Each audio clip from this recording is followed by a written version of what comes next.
when you have the invocation of the Nakba on the one hand by, for example, the Israeli Knesset member Ariel Kalna, he's calling for a second Nakba. And on the other hand, you juxtapose that with Nakba denialism, that look, nothing of significance happened to the Palestinians. How do you reconcile these two mutually conflicting positions that are emanating from Israeli society?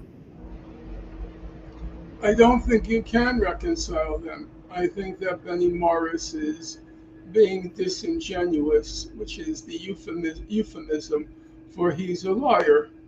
Because and I don't say it gleefully. I don't. He's a liberal, isn't he? He came out as an Israeli liberal. I would say Professor Morris wears many hats, and it depends on which venue he is in. When he's in the West, he pretends to be a liberal, even though that doesn't pass anymore. And when he's in Israel, he's basically, and I say this carefully, choosing my words, he's basically a murderous thug. Now, you have to bear in mind that Benny Morris has already as far back as 2000 was calling for the caging in of the Palestinian animals. Um, Wow. he's not doing much. You could find it if your listeners are interested. Just Google Benny Morris, then Ari, new word Shavit, Shavit, and Haaretz, Haaretz. He did a famous interview in which he said all the Palestinians are animals, they need to be caged in. And Benny Morris has in recent years called for nuking Iran. And when Mm, the mm. question arises of what about all the people who will be killed, his answer is they asked for it because they elected that government. That's talking about the incineration of tens of millions of people.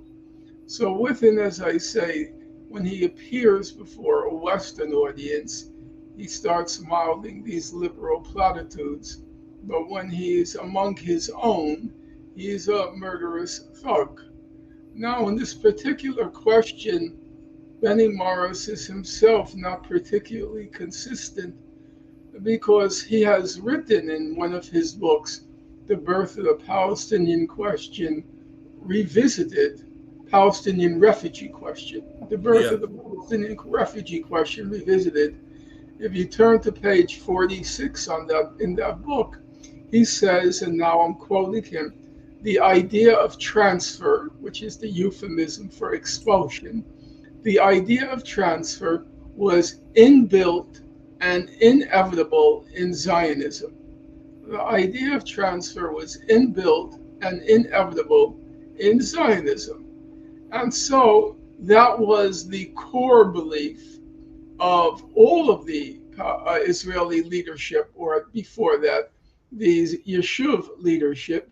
And then when the opportunity availed itself in 1947 through 49, they acted on that tenet of their ideology, namely, they transferred the Palestinians. So it seems to me that if he acknowledges it was a tenet of the Palestinians, then it's hard to pretend as if what happened in 1948 was what the former Israeli president Weizmann called it. He called it a miraculous clearing of the land. No, it wasn't miraculous. It was acting on one of your core beliefs, one of the Mm. tenets of Zionism, namely the idea of transfer was inbuilt and inevitable in Zionism. Now, The one. Go I ahead. would say I do believe there is a slight difference with the situation today and 48. Because in 48, it was impossible to create a Jewish state with an overwhelmingly Arab population. So, as Morris said, if you want a Jewish state, you got to get rid of the Arabs. Nowadays, there was no real conviction among the Israeli elite to expel the population from Gaza on ideological grounds. On ideological grounds, they did want to get rid of the population in the West Bank because they can't create the Jewish state from the Mediterranean to the Jordan with so many Palestinian Arabs in the West Bank. So there was what you might call an ideological imperative. In the case of Gaza, they were perfectly happy with sealing it off and just turning it into a kind of game preserve or concentration camp. However, it is true that Gaza has always been a pinprick at the side of the Israelis. It's what you might call for the Israelis a nuisance. And so every few years, Israel would, as it called it, mow the lawn in Gaza because the grass was getting too high or the Palestinians were getting too uppity.